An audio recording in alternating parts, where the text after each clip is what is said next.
सभी को जय मसीह की। कैसे हैं आप लोग? परमेश्वर, आशा करता हूँ कि परमेश्वर के अनुग्रह से आप लोग ठीक होंगे, भला चंगा होंगे। मैं आप लोग के बीच में एक परमेश्वर का वचन को लेकर आया हूँ और आप हमारे साथ निकाल सकते हैं याकूब की पुस्तक, उसका 5वां अध्याय, उसका हम 13 पद देखेंगे। यहाँ पर परमेश्वर का वचन बहुत ही सामर्थ्य है। यहाँ पर परमेश्वर का वचन कहता है, यदि तुम में कोई दुखी है तो वह प्रार्थना करे। हालेलुया। हो सके आपके परिवार में कोई दुखी है, वो दुख से तड़प रहे होंगे, कोई तकलीफ से तड़प रहे होंगे, लेकिन यहाँ पर परमेश्वर का वचन कहता है 13 पद में, याकूब 5:13 में, यदि तुम में कोई दुखी है। हम भी दुखी होते हैं,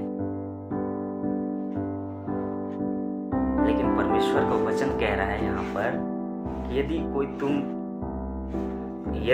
तुम में कोई दुखी है तो वह प्रार्थना करे। हालेलुया। आपके परिवार के लोग दुखी हो सकते हैं, आप दुखी हो सकते हो, आपके बच्चे दुखी हो सकते हैं, कोई भी दुखी हो सकता है, लेकिन आगे कह रहा है परमेश्वर का वचन कि वह प्रार्थना करे। क्या हम प्रार्थना कर रहे हैं? उस दुख में भी क्या आप परमेश्वर को याद कर रहे हैं? उस कठिन परिस्थिति में भी क्या आप दुआ कर पा रहे हैं? अगर हम अय्यूब के जीवन से ये देखते हैं और अय्यूब के जीवन से हम सीखते हैं कि वो दुख में भी परमेश्वर पर निर्भर रहा, वो दुख के समय में भी परमेश्वर को नकारा नहीं, वो दुख के समय में भी परमेश्वर को हमेशा धन्यवाद देता रहा, उससे प्रार्थना करता रहा। उसी तरह हमें ये जरूरी है, जब हमारे जीवन में, जब आपके जीवन में दुख तकलीफ आती है, तो यहाँ पर परमेश्वर का वचन कहता है कि प्रार्थना करने के लिए कह रहा है परमेश्वर। उस समय भी प्रार्थना करने के लिए कह रहा है। और आगे कहता है, यदि आनंदित है वह स्तुति के भजन गाए। हालेलुया। क्योंकि आपके जीवन में जब आनंदित हो, जो सब चीज ठीक चल रहा हो, तब परमेश्वर का वचन कह रहा है कि उस समय आनंदित, उस समय स्तुति और भजन गाए। लेकिन क्या आप आनंद के समय में परमेश्वर की स्तुति कर पा रहे हैं? परमेश्वर का भजन गीत गा पा रहे हैं?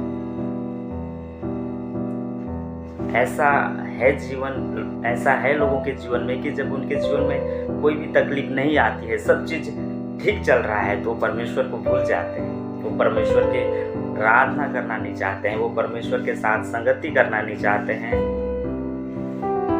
तो उनके लिए परमेश्वर का वचन कहता है कि जब तुम्हारे जीवन में सब चीज ठीक चल रहा हो, जब तुम आनंदित हो, तो भजन गाओ, गीत गाओ, परमेश्वर की स्तुति करो। और 14 पद में यहाँ पर परमेश्वर का वचन कहता है, यदि तुम में कोई रोगी है तो कलीसिया के प्राचीनों को बुलाए और वे प्रभु के नाम से उस पर तेल मल के उसके लिए प्रार्थना करें। यदि कोई रोगी है, कलीसिया के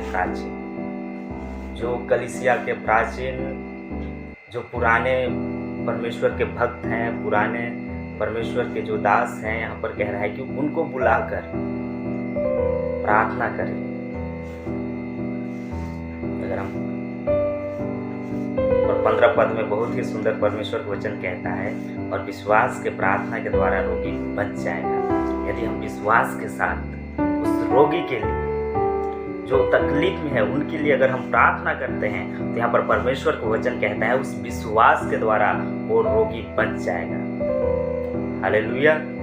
तो अपने जीवन में हमें हमारे जीवन में जब दुख आता है, तब भी हम परमेश्वर से प्रार्थना करना है, हमें परमेश्वर की स्तुति करना है, परमेश्वर की भजन गाना है। अगर कोई बीमार है तो उनके लिए हमें प्रार्थना करना है।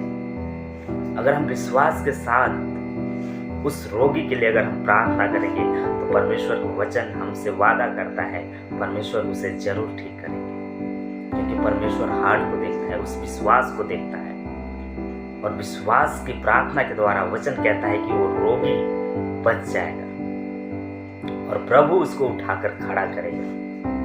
क्योंकि हमारा परमेश्वर जीवित परमेश्वर है। हम जिस परमेश्वर की हम आराधना करते हैं, जिस परमेश्वर की हम उपासना करते हैं, वो आकाश और पृथ्वी की सृष्टि करता है, और वही परमेश्वर हमसे वादा करता है, यदि तुम्हारा विश्वास से अगर उस रोगी के लिए अगर तुम प्रार्थना करते हो तो परमेश्वर का वचन कहता है कि वो रोगी बच जाएगा और प्रभु उसे उठाकर खड़ा करेगा।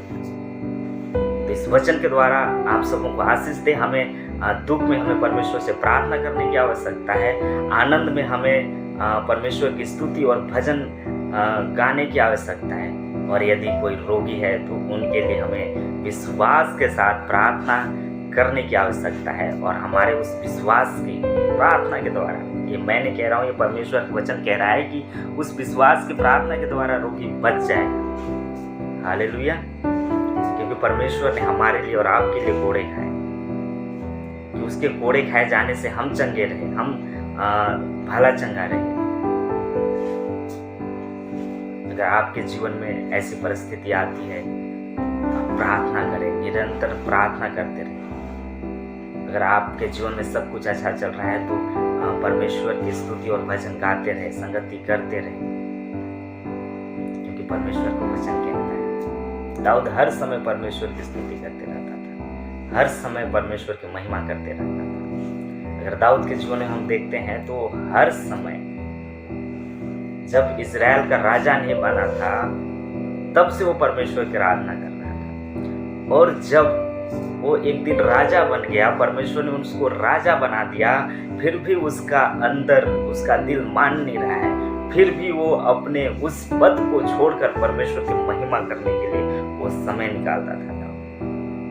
इतना एक कंट्री का राजा बनने के बाद भी उनके जीवन में घमंड, उनके जीवन में अहंकार नाम का कोई भी चीज नहीं था। दाऊद से हम ये सीखते हैं। उसी तरह हमारे जीवन में सब कुछ अच्छा चल रहा हो तो हमें हर समय परमेश्वर की आराधना करते रहना चाहिए, हमें परमेश्वर की भजन गाते रहना चाहिए। इस छोटी सी वचन के द्वारा आप सबों को आशीष दे। सभी को जय मसीह।